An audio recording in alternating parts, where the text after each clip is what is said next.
ನಮಸ್ಕಾರ. ಮುಖ್ಯಾಂಶಗಳು.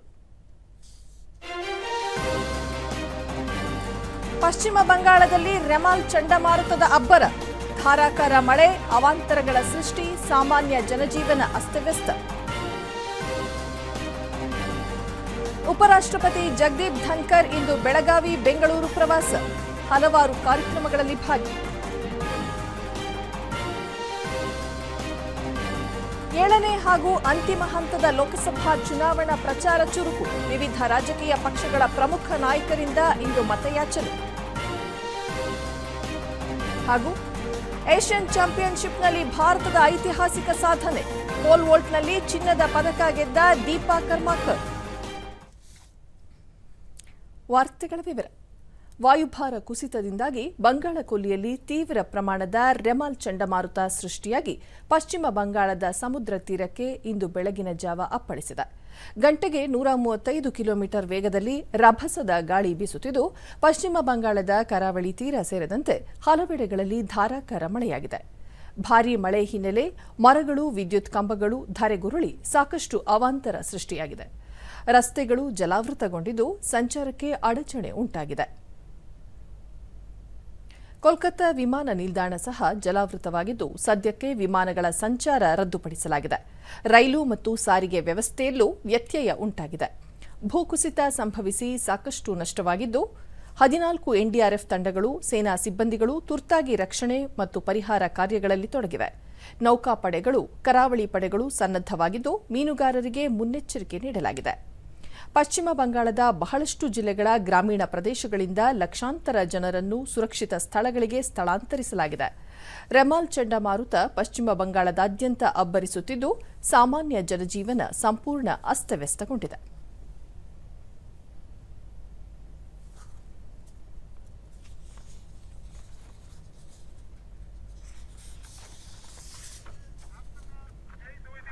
প্রয়োজনীয় ডকুমেন্ট আপনারা নিজেদের কাছে রাখবেন। মৎস্যজীবীদের অনুরোধ করা হচ্ছে, আপনারা কেউ নদীতে যাবেন না, সতর্ক থাকবেন।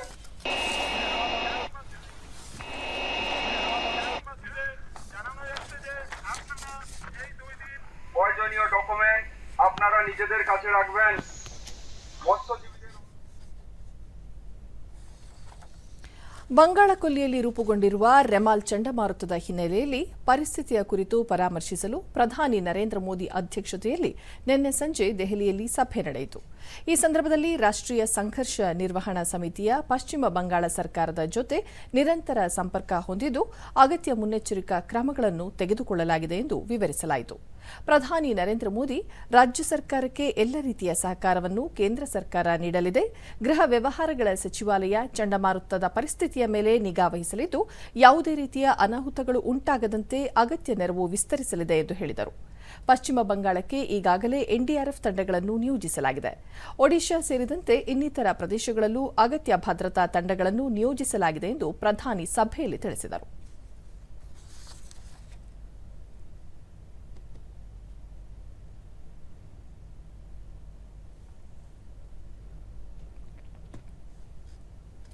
ಉಪರಾಷ್ಟ್ರಪತಿ ಜಗದೀಪ್ ಧನ್ಕರ್ ಇಂದು ರಾಜ್ಯ ಪ್ರವಾಸ ಕೈಗೊಂಡಿದ್ದು, ಬೆಳಗಾವಿ ಮತ್ತು ಬೆಂಗಳೂರಿನಲ್ಲಿ ವಿವಿಧ ಕಾರ್ಯಕ್ರಮಗಳಲ್ಲಿ ಭಾಗಿಯಾಗಲಿದ್ದಾರೆ. ಬೆಳಗಾವಿಯ ಸಾಂಪ್ರದಾಯಿಕ ಔಷಧಾಲಯ ಉದ್ಘಾಟನೆ ಹಾಗೂ ಸಂಶೋಧನಾ ಸಂಸ್ಥೆಯ 18ನೇ ಸಂಸ್ಥಾಪನಾ ದಿನಾಚರಣೆಯ ಕಾರ್ಯಕ್ರಮದಲ್ಲಿ ಭಾಗಿಯಾಗಲಿದ್ದಾರೆ ಎಂದು ಬೆಳಗಾವಿಯ ಐಸಿಎಂಆರ್ ನಿರ್ದೇಶಕ ಸುವರ್ಣ ರಾಯ್ ಬೆಳಗಾವಿಯಲ್ಲಿ ತಿಳಿಸಿದ್ದಾರೆ. ದೂರದರ್ಶನದೊಂದಿಗೆ ಅವರು ರಾಜ್ಯಪಾಲ ಥಾವರ್ಚಂದ್ ಗೆಹ್ಲೋಟ್ ಅವರು ಕೂಡ ಪಾಲ್ಗೊಳ್ಳಲಿದ್ದಾರೆ. ಕೇಂದ್ರ ಆರೋಗ್ಯ ಇಲಾಖೆಯ ಕಾರ್ಯದರ್ಶಿ ಹಾಗೂ ಐಸಿಎಂಆರ್ ಪ್ರಧಾನ ನಿರ್ದೇಶಕ ರಾಜೀವ್ ಭಲ್ಲಾ ಸೇರಿದಂತೆ ಖ್ಯಾತ ವೈದ್ಯರು ಕಾರ್ಯಕ್ರಮದಲ್ಲಿ ಭಾಗಿಯಾಗಲಿದ್ದಾರೆ ಎಂದು ತಿಳಿಸಿದರು.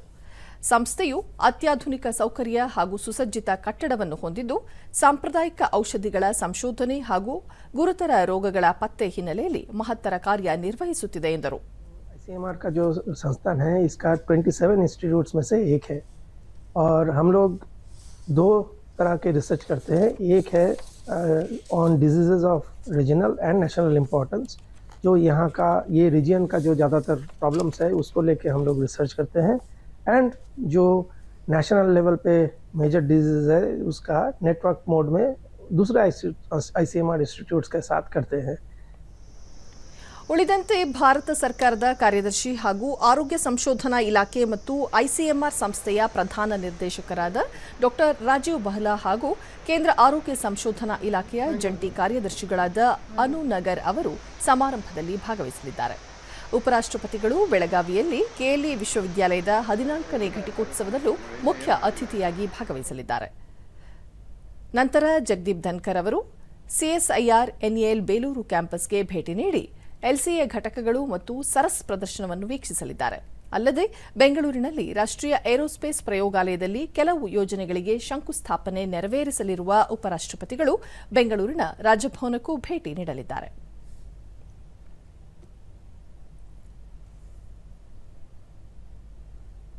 ರಾಜ್ಯ ವಿಧಾನಸಭೆಯಿಂದ ವಿಧಾನ ಪರಿಷತ್ತಿನ 11 ಸ್ಥಾನಗಳಿಗೆ ಜೂನ್ 13ರಂದು ಚುನಾವಣೆ ನಡೆಯಲಿದ್ದು ಇಂದು ಅಧಿಸೂಚನೆ ಪ್ರಕಟಿಸಲಾಗುತ್ತದೆ. ಈ ಮೂಲಕ ಇಂದಿನಿಂದ ನಾಮಪತ್ರ ಸಲ್ಲಿಕೆ ಪ್ರಕ್ರಿಯೆಯು ಆರಂಭವಾಗಲಿದೆ. ವಿಧಾನಸಭೆಯಿಂದ ವಿಧಾನ ಪರಿಷತ್ತಿಗೆ ಆಯ್ಕೆಯಾಗಿರುವವರ ಪೈಕಿ 11 ಸದಸ್ಯರ ಅವಧಿ ಜೂನ್ 17ರಂದು ಮುಕ್ತಾಯಗೊಳ್ಳಲಿದೆ. ಈ ಹಿನ್ನೆಲೆಯಲ್ಲಿ ಅಷ್ಟೂ ಸ್ಥಾನಗಳಿಗೆ ಚುನಾವಣೆ ಘೋಷಿಸಲಾಗಿದೆ. ಇಂದು ಅಧಿಸೂಚನೆ ಪ್ರಕಟಗೊಂಡ ನಂತರ ನಾಮಪತ್ರ ಸಲ್ಲಿಕೆಗೆ ಜೂನ್ 3 ಕಡೆಯ ದಿನವಾಗಿರುತ್ತದೆ. ಜೂನ್ 4ರಂದು ನಾಮಪತ್ರಗಳ ಪರಿಶೀಲನೆ ಹಾಗೂ ಜೂನ್ 6ಕ್ಕೆ ನಾಮಪತ್ರ ವಾಪಸ್ ಪಡೆಯಲು ಕೊನೆಯ ದಿನವಾಗಿರುತ್ತದೆ. ಜೂನ್ 13ರಂದು ಬೆಳಗ್ಗೆ 9ರಿಂದ ಸಂಜೆ 4 ಗಂಟೆಯವರೆಗೆ ಮತದಾನ ನಡೆಯಲಿದ್ದು ಅದೇ ದಿನ ಸಂಜೆ 5ರ ನಂತರ ಮತ ಎಣಿಕೆ ಕಾರ್ಯ ಆರಂಭವಾಗಲಿದೆ. ಪ್ರಸ್ತುತ ವಿಧಾನಸಭೆಯಲ್ಲಿನ ಪಕ್ಷಗಳ ಬಲಾಬಲ ಆಧಾರದ ಮೇಲೆ ಕಾಂಗ್ರೆಸ್ 7 ಸ್ಥಾನ, ಬಿಜೆಪಿ 3 ಹಾಗೂ ಜೆಡಿಎಸ್ 1 ಸ್ಥಾನ ಗೆದ್ದುಕೊಳ್ಳುವ ಅವಕಾಶವಿದೆ.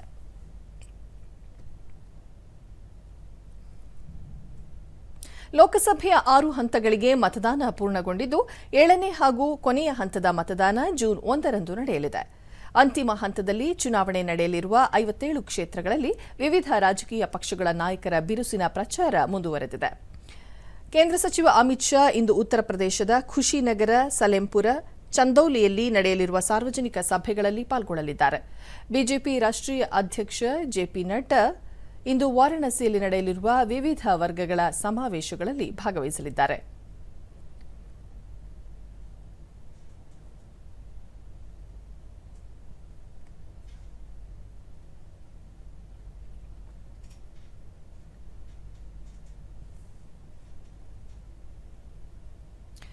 ಕಾಂಗ್ರೆಸ್ ಪಕ್ಷದ ನಾಯಕರು ಸಹ ಬಿರುಸಿದ ಪ್ರಚಾರ ಮುಂದುವರೆಸಿದ್ದಾರೆ. ಎಐಸಿಸಿ ಅಧ್ಯಕ್ಷ ಮಲ್ಲಿಕಾರ್ಜುನ ಖರ್ಗೆ ಅವರು ಒಡಿಶಾದ ಬಾಲ್ಸೋರ್ನಲ್ಲಿ ನಡೆಯಲಿರುವ ಚುನಾವಣಾ ಪ್ರಚಾರದಲ್ಲಿ ಭಾಷಣ ಮಾಡಲಿದ್ದಾರೆ. ಕಾಂಗ್ರೆಸ್ ಹಿರಿಯ ನಾಯಕ ರಾಹುಲ್ ಗಾಂಧಿಯವರು ಬಸ್ತಿಯಾರಪುರ, ದರಿಯಾಪುರ ಮತ್ತು ಜಗದೀಶ್ಪುರಗಳಲ್ಲಿ ಚುನಾವಣಾ ಪ್ರಚಾರ ಕೈಗೊಳ್ಳಲಿದ್ದಾರೆ. ಸಮಾಜವಾದಿ ಪಕ್ಷದ ಮುಖಂಡ ಅಖಿಲೇಶ್ ಯಾದವ್ ಇಂದು ಗಾಜಿಪುರ ಮತ್ತು ಚಂದೌಲಿಯಲ್ಲಿ ಪ್ರಚಾರ ನಡೆಸಲಿದ್ದಾರೆ. ಲೋಕಸಭೆಯ ಅಂತಿಮ ಹಂತದ ಕಣದಲ್ಲಿ ಒಟ್ಟು 904 ಅಭ್ಯರ್ಥಿಗಳು ಸ್ಪರ್ಧಿಸಿದ್ದಾರೆ. ಪಂಜಾಬ್ ಮತ್ತು ಉತ್ತರ ಪ್ರದೇಶದ 13, ಪಶ್ಚಿಮ ಬಂಗಾಳದ 9, ಬಿಹಾರದ 8, ಒಡಿಶಾದ 6, ಹಿಮಾಚಲ ಪ್ರದೇಶದ 4, ಚಂಡೀಗಢದ 1 ಮತ್ತು ಜಾರ್ಖಂಡ್ನ 3 ಕ್ಷೇತ್ರಗಳಿಗೆ ಜೂನ್ 1ರಂದು ಮತದಾನ ನಡೆಯಲಿದ್ದು ಜೂನ್ 4ರಂದು ಎಲ್ಲ 7 ಹಂತಗಳ ಮತ ಎಣಿಕೆ ಕಾರ್ಯ ನಡೆಯಲಿದೆ. ಲೋಕಸಭಾ ಚುನಾವಣೆಯಲ್ಲಿ ಜಮ್ಮು ಕಾಶ್ಮೀರದ ಅನಂತನಾಗ್ ಮತ್ತು ರಾಜೌರಿ ಕ್ಷೇತ್ರದಲ್ಲಿ ದಾಖಲೆ ಮಟ್ಟದ ಮತದಾನವಾಗಿರುವ ಹಿನ್ನೆಲೆಯಲ್ಲಿ ಅಲ್ಲಿನ ಮತದಾರರನ್ನು ಪ್ರಧಾನಿ ನರೇಂದ್ರ ಮೋದಿ ಅಭಿನಂದಿಸಿದ್ದಾರೆ. ಪ್ರಜಾಪ್ರಭುತ್ವ ವ್ಯವಸ್ಥೆಯಲ್ಲಿ ಮತದಾರರು ಉತ್ಸಾಹದಿಂದ ಭಾಗವಹಿಸುವಿಕೆ ಒಂದು ರೋಮಾಂಚನ ಸೃಷ್ಟಿಸಿದೆ ಎಂದು ಪ್ರಧಾನಿಯವರು ಸಾಮಾಜಿಕ ಜಾಲತಾಣದಲ್ಲಿ ತಿಳಿಸಿದ್ದಾರೆ.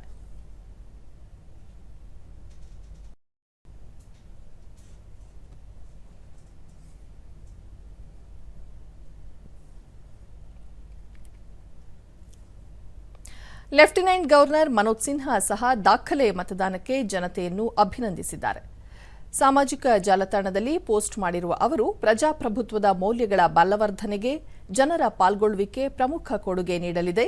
ಜಮ್ಮು ಕಾಶ್ಮೀರದ ನಾಗರಿಕರು ಪ್ರಜಾಪ್ರಭುತ್ವದಲ್ಲಿ ನಂಬಿಕೆ ಇರಿಸಿದ್ದಾರೆ ಎಂದು ಹೇಳಿದ್ದಾರೆ.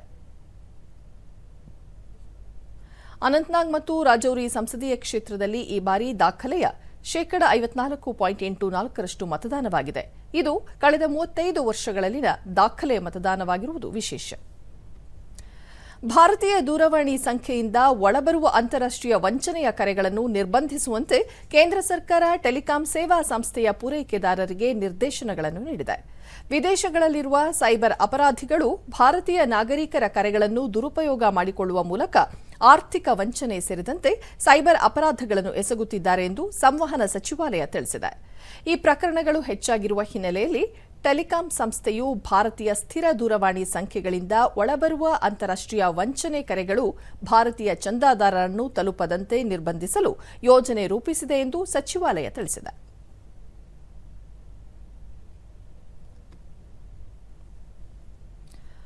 ರಾಜ್ಯದಲ್ಲಿ ಅಭಿವೃದ್ಧಿ ಕಾರ್ಯಗಳು ಸಂಪೂರ್ಣ ಕುಂಠಿತಗೊಂಡಿವೆ. ನೂತನ ಕಾಮಗಾರಿಗಳಿಗೆ ಚಾಲನೆ ದೊರೆಯುತ್ತಿಲ್ಲ ಹಾಗೂ ಹಣ ಬಿಡುಗಡೆಯಾಗುತ್ತಿಲ್ಲ ಎಂದು ಬಿಜೆಪಿ ರಾಜ್ಯಾಧ್ಯಕ್ಷ ಬಿವೈ ವಿಜಯೇಂದ್ರ ಚಿಕ್ಕಮಗಳೂರಿನಲ್ಲಿ ನಿನ್ನೆ ಆರೋಪಿಸಿದ್ದಾರೆ.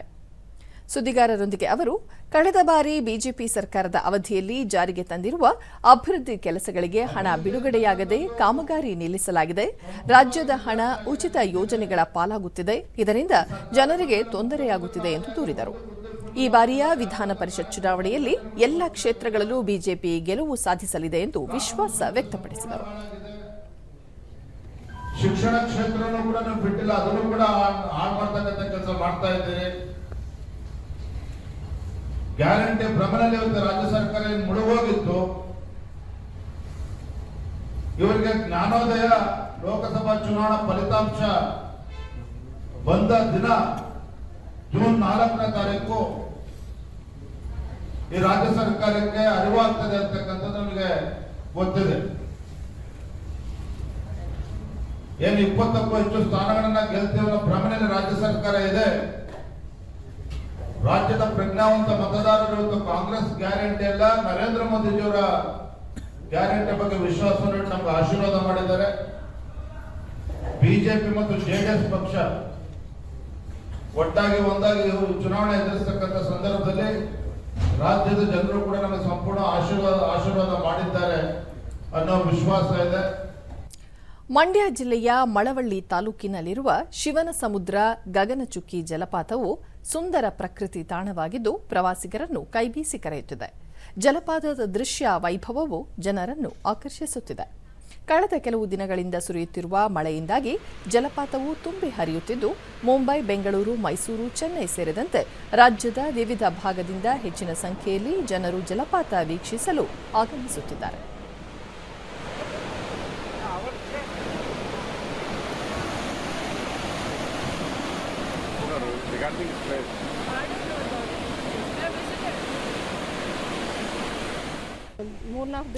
ಬೆಂಗಳೂರಿನ ಪ್ರವಾಸಿ ಸಿಂಧು ಕಳೆದ 3 ದಿನಗಳಿಂದ ಮಳೆಯಾಗಿರುವುದರಿಂದ ಇಲ್ಲಿನ ಪ್ರಕೃತಿ ಸುಂದರಮಯವಾಗಿ ಕಾಣುತ್ತಿದೆ ಎಂದರು. ತುಂಬಾ ಚೆನ್ನಾಗಿದೆ, ತುಂಬಾ ಕೂಲ್ ಆಗಿದೆ, ಫುಲ್ ರಿಲ್ಯಾಕ್ಸೇಷನ್ ಫೀಲ್ ಆಗ್ತಾ ಇದೆ, ಚೆನ್ನಾಗಿದೆ. ಫುಲ್ ಬಿಸಿಲಿಂದ ಫುಲ್ಲು ನಮ್ಗೆ ಇವಾಗ ಆರಾಮ ಅನಿಸ್ತಾ ಇದೆ. ಒಂದು 4-5 ದಿನ ಚೆನ್ನಾಗಿ ಮಳೆಯಾಗಿ ತುಂಬಾ ಚೆನ್ನಾಗಿ ಕಾಣಿಸ್ತಾ ಇದೆ ಎಲ್ಲ ನೇಚರ್ ಎಲ್ಲ. ಸೊ ಹಾಫ್ ಡೇಲೆ ಕವರ್ ಮಾಡಬಹುದು. ಪ್ರವಾಸಿಗ ಪ್ರತಾಪ್, ಗಗನಚುಕ್ಕಿ ಜಲಪಾತವು ಪ್ರವಾಸಿಗರ ಆಕರ್ಷಣೀಯ ಸ್ಥಳವಾಗಿದೆ ಎಂದು ಹೇಳಿದರು. ಇಲ್ಲ, ಮಲೆಮಹದೇಶ್ವರ ಬೆಟ್ಟಕ್ಕೆ ಹೋಗೋರು ಕೂಡ ಇದು ಆನ್ ದ ವೇ ಬರುತ್ತೆ. ಸೊ ಮಲೆಮಹದೇಶ್ವರ ಬೆಟ್ಟಕ್ಕೆ ಬೆಳಗ್ಗೆ ದರ್ಶನ ಮಾಡ್ಕೊಂಡು ಬರ್ತಾ ಇದೆಲ್ಲ ಕವರ್ ಮಾಡ್ಕೊಂಡು ಹೋಗ್ಬೋದು. ಸೊ ಒಂಥರ ಒನ್ ಡೇ ಟ್ರಿಪ್ಗೆ ಹೇಳಿ ಮಾಡ್ತಿರೋ ವ್ಯೂ ತುಂಬ ಚೆನ್ನಾಗಿದೆ. ಒಂಥರ ಆಹ್ಲಾದಕರವಾಗಿ ಅನಿಸುತ್ತೆ, ಮನಸ್ಸಿಗೆ ಚೆನ್ನಾಗಿ ಅನಿಸುತ್ತೆ. ಸ್ಟ್ರೆಸ್ಡ್ ಔಟ್ ವೀಕೆಂಡ್ ನೀರು ಸ್ವಲ್ಪ ಕಡಿಮೆ ಇದೆ. ಸೊ ಮಳೆ ಇನ್ನೂ ಜಾಸ್ತಿ ಬಂದರೆ ನೀರು ಜಾಸ್ತಿ ಆಗ್ಬೋದು. ಇನ್ನೂ ಜಾಸ್ತಿ ಇರುತ್ತೆ ಆ್ಯಕ್ಚುಲಿ ಜನರಲಿ. ಇವಾಗ ಸ್ವಲ್ಪ ಕಡಿಮೆ ಆಗಿದೆ. ವೆದರ್ ಅಚ್ಚಾ था तो मॉर्निंग में ही प्लान ಪ್ರಶಾಂತ ವಾತಾವರಣ ಹೊಂದಿರುವ ಜಲಪಾತವು ಪ್ರಕೃತಿ ಪ್ರಿಯರ ಮನಸ್ಸಿಗೆ ಮುದ ನೀಡುತ್ತಿದೆ ಎಂದರು. अभी बहुत कुछ डेवलप हो गया है और यहाँ का सीनरी और बहुत बढ़िया है. लाइक पानी भी कितना अच्छा दिख रहा है यहाँ से. तो it is like very serene peaceful environment है यहाँ पे. हम लोग शहर में रहता है तो भाग दौड़ में हमेशा रहते हैं. इधर आते तो ऐसा लगता है कि we are feeling so peaceful and like very nice feeling actually. ಎಲ್ಲ ಪ್ಲೇಸ್ ಅರ್ಚನಾ, ಕಣ್ಣಿಗೆ ಮುದ ನೀಡುವ ಸುಂದರ ದೃಶ್ಯ ಸೊಬಗನ್ನು ಇಲ್ಲಿ ಕಾಣಬಹುದಾಗಿದೆ ಎಂದು ಅಭಿಪ್ರಾಯ ವ್ಯಕ್ತಪಡಿಸಿದರು. ಖುಷಿ ಆಗ್ತಾ ಇದೆ. ಮೊದಲೇ ಮಕ್ಕಳಿಗೆ ನೀರಂದ್ರೆ ತುಂಬಾ ಇಷ್ಟ ಅಲ್ಲ, ಮಕ್ಕಳಿಗೆ ಅಂತಾನೆ ಇಲ್ಲಿಗೆ ಬಂದ್ವಿ. ತುಂಬಾ ಖುಷಿ ಆಗ್ತಾ ಇದೆ. ಈ ತಿಂಗಳು ಜನ ಇರಲಿಲ್ಲ. ಸ್ಥಳೀಯ ವ್ಯಾಪಾರಿ ನಾಗೇಂದ್ರ, ಜಲಪಾತಗಳಲ್ಲಿ ನೀರು ಧುಮ್ಮಿಕ್ಕಿ ಹರಿಯುತ್ತಿರುವುದರಿಂದ ಪ್ರವಾಸಿಗರ ಸಂಖ್ಯೆ ಹೆಚ್ಚಾಗಿದೆ ಎಂದು ಹೇಳಿದರು. ಬಿಟ್ಟರೆ ಮಾಮೂಲಿ ದಾನದಲ್ಲೇ ಕಡಿಮೆ ಜನ. ಇನ್ನು ಮಳೆ ಬಂದು KRS ಡ್ಯಾಮ್ ತುಂಬರೆ ನೀರು ಬಿಟ್ಟರೆ ಇನ್ನು ಪ್ರವಾಸಿಗರು ತುಂಬ ಬರ್ತಾರೆ. ಇಲ್ಲಿ ಬರೋರು ಎಲ್ಲ ಬೆಂಗಳೂರು, ಕನಕಪುರ, ಮಂಡ್ಯ, ಚಾಮರಾಜನಗರ ಎಲ್ಲ ಡಿಸ್ಟಿಕ್ಕಿಂದ ಬರ್ತಾರೆ. ಹುಬ್ಳಿ, ಧಾರವಾಡ ಎಲ್ಲ ಕಡೆಯಿಂದನೂ ಪ್ರವಾಸಿಗರು ಬರ್ತಾರೆ. ಆದರೆ ನೀರು ಕಡಿಮೆ, ಈಗ ಸ್ವಲ್ಪ ಬರ್ತಾ ಇದೆ. ಮಳೆ ಬಂದರೆ ತುಂಬ ನೀರು ಹರಿಯುತ್ತೆ. ಅಖಿಲ ಭಾರತ ವಿದ್ಯಾರ್ಥಿ ಪರಿಷತ್ನಿಂದ ಬೆಂಗಳೂರಿನಲ್ಲಿ ಕಳೆದ 3 ದಿನಗಳಿಂದ ಹಮ್ಮಿಕೊಂಡಿದ್ದ ಸೃಷ್ಟಿ 2024 ಕಾರ್ಯಕ್ರಮದ ಸಮಾರೋಪ ಸಮಾರಂಭ ನಿನ್ನೆ ನಡೆಯಿತು. ಇಸ್ರೋ ಅಧ್ಯಕ್ಷ ಎಸ್ ಸೋಮನಾಥ್, ಎಐಸಿಟಿಇ ಅಧ್ಯಕ್ಷ ಟಿಜಿ ಸೀತಾರಾಮ್, ನ್ಯಾಕ್ ಅಧ್ಯಕ್ಷ ಪ್ರೊಫೆಸರ್ ಗಣೇಶನ್ ಕನ್ನಬೀರನ್, ವಿಟಿಯು ಮೌಲ್ಯಾಂಕನ ಕುಲಸಚಿವ ಡಾ ಟಿಎನ್ ಶ್ರೀನಿವಾಸ್ ಮತ್ತಿತರರು ಪಾಲ್ಗೊಂಡಿದ್ದರು.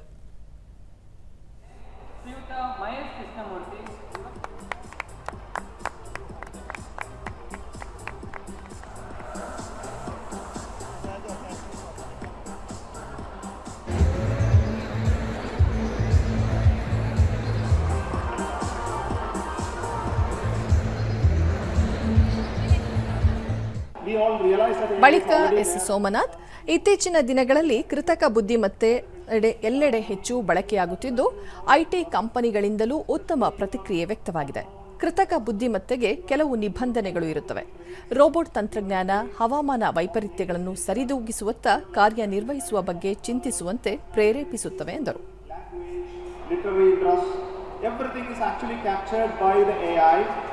While you work in internet, many of you browse quite a bit, you go to markets, you buy things, you talk to people, you communicate. All of these are picked up by this machine, and they create a virtual picture about you as an individual in the computer, in the servers, somewhere. And type your name, the AI knows you better than you know about yourself. It's not a fiction, it's actually the truth. And whenever you search something, what suits your taste always appear. So you would have noticed how it happens in the computers. Do the practice first. ಗಣೇಶನ್ ಕನ್ನಬೀರನ್ ಕೌಶಲ್ಯಾಧಾರಿತ ಶಿಕ್ಷಣದ ಅನಿವಾರ್ಯತೆ, ಉದ್ಯೋಗ ಪ್ರಗತಿಗಾಗಿ ಹೊರಹೊಮ್ಮುತ್ತಿರುವ ತಂತ್ರಜ್ಞಾನಗಳ ಮಹತ್ವದ ಕುರಿತು ಮಾಹಿತಿ ನೀಡಿದರು. Teachers are not really driving you in that aspect, but you as a student look at the practical aspects of studying a course or a program. So this has led to, in my institution where I was the director, lot of student projects. The students' learning outcomes are better when they do learn practically, and we started looking at projects everywhere. We call it as projects. And I could see the enthusiasm. Professor TG Sitaram, ಯುವ ಜನಾಂಗವನ್ನು ಪ್ರೋತ್ಸಾಹಿಸಲು ಇಂತಹ ಕಾರ್ಯಕ್ರಮಗಳನ್ನು ಆಯೋಜಿಸುವುದು ಅಗತ್ಯ ಎಂದು ಹೇಳಿದರು. And this is the kind of activities we need to inculcate in our young people, because innovation rules the future. Friends, in the rapidly changing world, the importance of innovation cannot be overstated. Innovations is the livelihood of progress. You could see India has become the third largest startup capital of the world. ರಾಜ್ಯದಲ್ಲಿ ಮುಂಗಾರು ಆರಂಭವಾಗಿದ್ದರೂ ಕೋಲಾರದ ಶೃಂಗ ಪರ್ವತ ಶ್ರೇಣಿಯಲ್ಲಿರುವ 6 ಗ್ರಾಮಗಳಲ್ಲಿ ನೀರಿಗಾಗಿ ತೀವ್ರ ಹಾಹಾಕಾರ ಎದುರಾಗಿದೆ. ಬರದಿಂದ ಇಲ್ಲಿನ ಜಲಮೂಲ ಸಂಪೂರ್ಣವಾಗಿ ಬತ್ತಿ ಹೋಗಿದೆ. ರೈತರು ನಿತ್ಯ ಮಳೆಗೆ ಎದುರು ನೋಡುತ್ತಿದ್ದು ಕುಡಿಯುವ ನೀರಿಗೂ ಬರ ಎದುರಾಗಿದೆ. ಬಾವಿಯೊಳಗೆ ಇಳಿದು ತಳದಲ್ಲಿ ಬತ್ತಿರುವ ನೀರನ್ನು ಬಳಸುತ್ತಿದ್ದು, ಇತ್ತೀಚಿನ ದಿನಗಳಲ್ಲಿ ಬಾವಿಯ ನೀರು ಸಂಪೂರ್ಣ ಬತ್ತಿ ಹೋಗಿದ್ದು, ಬೆಟ್ಟದ ನಿವಾಸಿಗಳು ಹೊರಗಿನ ಗ್ರಾಮಗಳಿಂದ ನೀರು ತರಬೇಕಾಗಿದೆ. ಗ್ರಾಮಸ್ಥರಿಗೆ ಕುಡಿಯುವ ನೀರು ಒದಗಿಸಬೇಕಾದ ಗ್ರಾಮ ಪಂಚಾಯಿತಿಯಿಂದ ಬೆಂಬಲ ದೊರೆತಿಲ್ಲ. ಇದುವರೆಗೂ ಕುಡಿಯುವ ನೀರು ಪೂರೈಸಿಲ್ಲ. ಮುಂಗಾರು ಮಳೆ ಮತ್ತಷ್ಟು ವಿಳಂಬವಾದರೆ ಮುಂದಿನ ದಿನಗಳಲ್ಲಿ ಈ ಭಾಗ ಮಾತ್ರವಲ್ಲದೆ ಜಿಲ್ಲೆಯ ಸುಮಾರು 70 ಗ್ರಾಮ ನಿವಾಸಿಗಳು ನೀರಿನ ಸಮಸ್ಯೆ ಎದುರಿಸುವುದು ಖಚಿತ ಎಂದು ಅಧಿಕಾರಿಗಳ ಅಭಿಪ್ರಾಯವಾಗಿದೆ.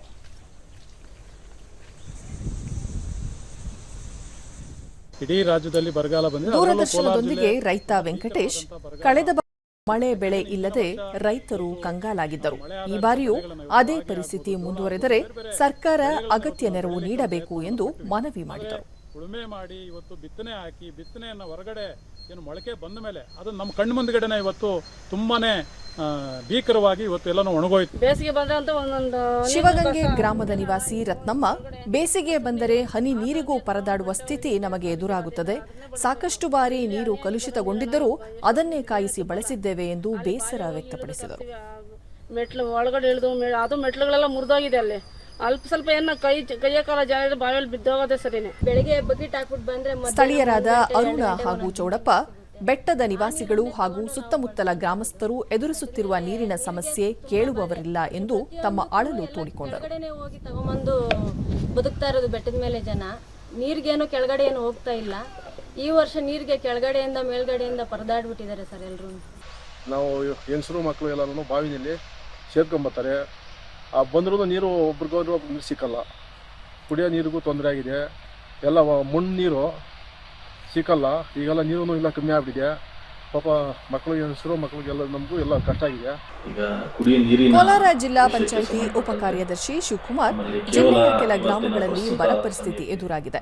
ಮುಂಗಾರು ಮಳೆ ಮತ್ತಷ್ಟು ವಿಳಂಬವಾದರೆ ಮತ್ತಷ್ಟು ಸಮಸ್ಯೆ ಎದುರಾಗಲಿದೆ ಎಂದರು. ಕುಡಿಯುವ ನೀರು ವಿಚಾರ ಬಂದಾಗ ನಾವು ಮುಂದೆ ಒಂದು ತಿಂಗಳಿಗೆ ಸಂಭವಿಸುವಂತಹ ಒಂದು ಗ್ರಾಮಗಳನ್ನು ಕೂಡ ಪಟ್ಟಿ ಮಾಡಿಕೊಂಡು ಸುಮಾರು 60ರಿಂದ 70 ವಿಲೇಜ್ಗಳು ಪಟ್ಟಿಯಾಗಿದ್ದಾವೆ.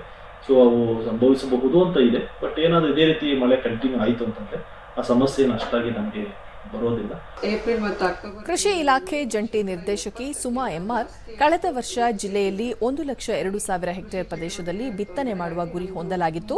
ಮಳೆ ಕೊರತೆಯಿಂದ ಕೇವಲ 53 ಹೆಕ್ಟೇರ್ ಪ್ರದೇಶದಲ್ಲಿ ಮಾತ್ರ ಬಿತ್ತನೆಯಾಗಿದೆ ಎಂದು ಮಾಹಿತಿ ನೀಡಿದರು. 500 ಅಷ್ಟು ನಮಗೆ ಗುರಿ ಇತ್ತು. ಆದರೆ ಬಿತ್ತನೆ ಆಗಿದ್ದು ಕೇವಲ 53,900 ಹೆಕ್ಟೇರ್ ಮಾತ್ರ ಮುಂಗಾರಿನಲ್ಲಿ ಬಿತ್ತನೆ ಆಗಿರುತ್ತದೆ. ಮಹಾರಾಷ್ಟ್ರದಲ್ಲಿ ಹೆಚ್ಚು ಮಳೆಯಾಗುತ್ತಿರುವ ಹಿನ್ನೆಲೆಯಲ್ಲಿ ಬೆಳಗಾವಿ ಜಿಲ್ಲೆ ಚಿಕ್ಕೋಡಿ ತಾಲೂಕಿನ ಮಾಂಜರಿಯ ಕೃಷ್ಣಾ ನದಿಗೆ ನೀರು ಹರಿದು ಬರುತ್ತಿದೆ. ಕೊಲ್ಹಾಪುರ ಜಿಲ್ಲೆಯಲ್ಲಿರುವ ರಾಜಾಪುರ ಬ್ಯಾರೇಜ್ ಬಳಿ ನೀರನ್ನು ಕದಿಯದಿರಲು ನೀರಾವರಿ ಇಲಾಖೆಯು ಪೊಲೀಸ್ ಸಿಬ್ಬಂದಿಯನ್ನು ನಿಯೋಜನೆ ಮಾಡಿದೆ.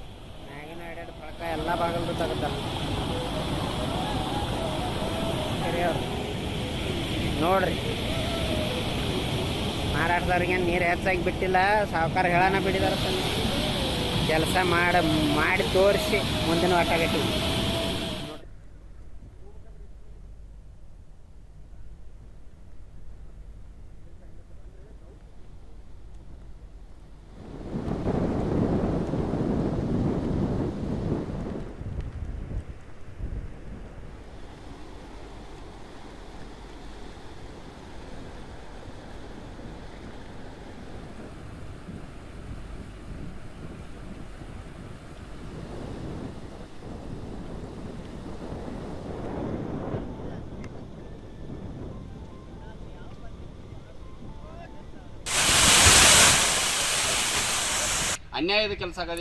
ರೈತ ಮುಖಂಡ ಮಂಜುನಾಥ ಪರಗೌಡ, ಬೆಳಗಾವಿ, ರಾಯಚೂರು, ಬಾಗಲಕೋಟೆ, ವಿಜಯಪುರ ಜಿಲ್ಲೆಗಳಲ್ಲಿ ಕೃಷ್ಣಾ ನದಿಯು ಹಾದು ಹೋಗಿದೆ. ಆದರೆ ಮಹಾರಾಷ್ಟ್ರ ಸರ್ಕಾರ ಕೊಲ್ಹಾಪುರ ಜಿಲ್ಲೆಯಲ್ಲಿರುವ ರಾಜಾಪುರ ಬ್ಯಾರೇಜ್ ಬಳಿ ನೀರು ತಡೆ ಹಿಡಿದಿರುವುದರಿಂದ ಈ ಭಾಗದ ರೈತರಿಗೆ ಅನ್ಯಾಯವಾಗುತ್ತಿದೆ ಎಂದರು. ತಿಳುವಳಿಕೆ ಇರಲಿ, ಇದರೊಳಗೆ ಯಾವುದೇ ರೀತಿಯಿಂದ ರಾಜಕಾರಣ ಮಾಡಲಾರ್ದ ನೀರನ್ನ ತಾವು ದಯವಿಟ್ಟು ನೀರನ್ನ ಹರಿಸಬೇಕು. ಮತ್ತು ಕರ್ನಾಟಕ ಸರ್ಕಾರದವರು ಇದನ್ನ ನೀವು ಮಹಾರಾಷ್ಟ್ರದವರ ಕಿವಿ ಹಿಡಿತಕ್ಕಂಥ ಕೆಲಸವನ್ನ ಮಾಡಿ ನೀರು ಬಿಡಿಸ್ತಕ್ಕಂಥ ಕೆಲಸವನ್ನ ಕರ್ನಾಟಕ ಸರ್ಕಾರ ಮಾಡಬೇಕಂತ ನಾನು ಈ ಮಾಧ್ಯಮದ ಮುಖಾಂತರ ಒಂದು ಒತ್ತಾಯ ಮಾಡ್ತೇನೆ. ಭಾರತದ ಪ್ರಥಮ ಪ್ರಧಾನಿ ಪಂಡಿತ್ ಜವಾಹರ್ಲಾಲ್ ನೆಹರು ಅವರ ಪುಣ್ಯತಿಥಿ ಇಂದು. ಸ್ವಾತಂತ್ರ್ಯ ನಂತರ ಪ್ರಧಾನಿಯಾಗಿ ದೇಶವನ್ನು ಮುನ್ನಡೆಸಿದ್ದ ಅವರು 1964 ಮೇ 27ರಂದು ನಿಧನರಾದರು. 16 ವರ್ಷಗಳ ಕಾಲ ಪ್ರಧಾನಿಯಾಗಿ ಆಡಳಿತ ನಡೆಸಿದ್ದ ಅವರನ್ನು ಇಂದು ದೇಶ ಸ್ಮರಿಸುತ್ತಿದೆ. ದೆಹಲಿಯಲ್ಲಿರುವ ಜವಾಹರ್ಲಾಲ್ ನೆಹರು ಅವರ ಸಮಾಧಿ ಸ್ಥಳಕ್ಕೆ ಇಂದು ಬೆಳಗ್ಗೆ ಭೇಟಿ ನೀಡಿದ ಎಐಸಿಸಿ ಅಧ್ಯಕ್ಷ ಮಲ್ಲಿಕಾರ್ಜುನ ಖರ್ಗೆ ಹಾಗೂ ಕಾಂಗ್ರೆಸ್ ಹಿರಿಯ ನಾಯಕಿ ಸೋನಿಯಾ ಗಾಂಧಿ ಅವರು ಪುಷ್ಪ ನಮನ ಸಲ್ಲಿಸಿ ಗೌರವ ಸಮರ್ಪಿಸಿದರು.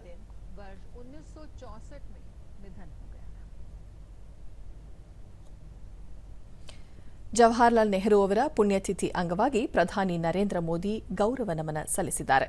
ನೆಹರು ಪುಣ್ಯತಿಥಿಯಂದು ಶ್ರದ್ಧಾಂಜಲಿ ಸಲ್ಲಿಸುವುದಾಗಿ ಪ್ರಧಾನಿ ಎಕ್ಸ್ ಖಾತೆಯಲ್ಲಿ ತಿಳಿಸಿದ್ದಾರೆ. ಮುಖ್ಯಮಂತ್ರಿ ಸಿದ್ದರಾಮಯ್ಯ ದೇಶದ ಮೊದಲ ಪ್ರಧಾನಿ, ರಾಜಕೀಯ ಮುತ್ಸದ್ದಿ ಹಾಗೂ ಕಾಂಗ್ರೆಸ್ ಪಕ್ಷದ ಹೆಮ್ಮೆಯ ನಾಯಕ ಪಂಡಿತ್ ಜವಾಹರ್ಲಾಲ್ ನೆಹರು ಅವರನ್ನು ಅವರ ಪುಣ್ಯ ದಿನದಂದು ಗೌರವ ಮತ್ತು ಕೃತಜ್ಞತೆಯಿಂದ ನೆನೆಯೋಣ ಎಂದು ಸಂದೇಶದಲ್ಲಿ ತಿಳಿಸಿದ್ದಾರೆ.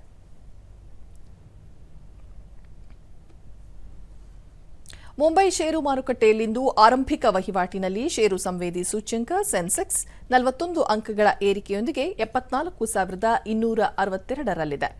ರಾಷ್ಟ್ರೀಯ ಸಂವೇದಿ ಸೂಚ್ಯಂಕ ನಿಫ್ಟಿ ಸಹ 20 ಅಂಕಗಳ ಏರಿಕೆಯೊಂದಿಗೆ 22,617ರಲ್ಲಿದೆ. ಇದರೊಂದಿಗೆ ನಿಫ್ಟಿ ಸಾರ್ವಕಾಲಿಕ ದಾಖಲೆಯ ಏರಿಕೆ ಕಂಡಿದೆ. ಡಾಲರ್ ಎದುರು ರೂಪಾಯಿ ಮೌಲ್ಯ 4 ಪೈಸೆ ಏರಿಕೆಯೊಂದಿಗೆ 83 ರೂಪಾಯಿ 6 ಪೈಸೆಯಲ್ಲಿದೆ.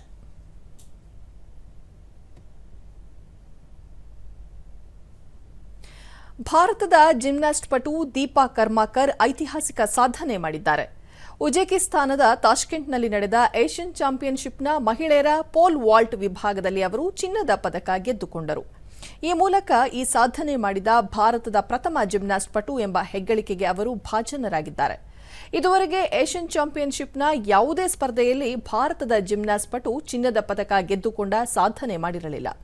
ಫೈನಲ್ ಸ್ಪರ್ಧೆಯಲ್ಲಿ 30 ವರ್ಷದ ಒಲಿಂಪಿಯನ್ ದೀಪಾ ಕರ್ಮಾಕರ್ ಸರಾಸರಿ 13.566 ಅಂಕ ಗಳಿಸುವ ಮೂಲಕ ಸ್ವರ್ಣ ಪದಕದ ಒಡತಿಯಾದರು.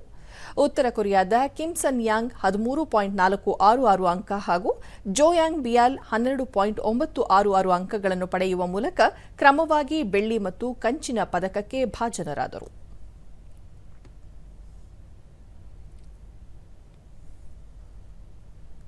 ಕೊನೆಯಲ್ಲಿ ಮತ್ತೊಮ್ಮೆ ಮುಖ್ಯಾಂಶಗಳು.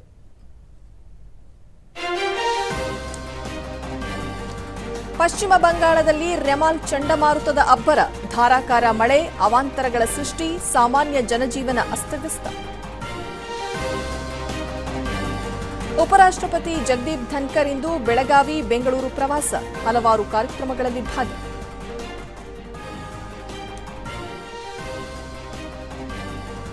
ಏಳನೇ ಹಾಗೂ ಅಂತಿಮ ಹಂತದ ಲೋಕಸಭಾ ಚುನಾವಣಾ ಪ್ರಚಾರ ಚುರುಕು, ವಿವಿಧ ರಾಜಕೀಯ ಪಕ್ಷಗಳ ಪ್ರಮುಖ ನಾಯಕರಿಂದ ಇಂದು ಮತಯಾಚನೆ. ಏಷ್ಯನ್ ಚಾಂಪಿಯನ್ಶಿಪ್ನಲ್ಲಿ ಭಾರತದ ಐತಿಹಾಸಿಕ ಸಾಧನೆ, ಪೋಲ್ ವಾಲ್ಟ್ನಲ್ಲಿ ಚಿನ್ನದ ಪದಕ ಗೆದ್ದ ದೀಪಾ ಕರ್ಮಾಕರ್. ನಮ್ಮ ವಾರ್ತಾ ಪ್ರಸಾರವನ್ನು ನೀವು ಡಿಡಿ ಚಂದನ ನ್ಯೂಸ್ ಯೂಟ್ಯೂಬ್ ಚಾನೆಲ್ನಲ್ಲೂ ವೀಕ್ಷಿಸಬಹುದು. ನಮ್ಮ ಮುಂದಿನ ವಾರ್ತಾ ಪ್ರಸಾರ ಮಧ್ಯಾಹ್ನ 1 ಗಂಟೆಗೆ. ನಮಸ್ಕಾರ.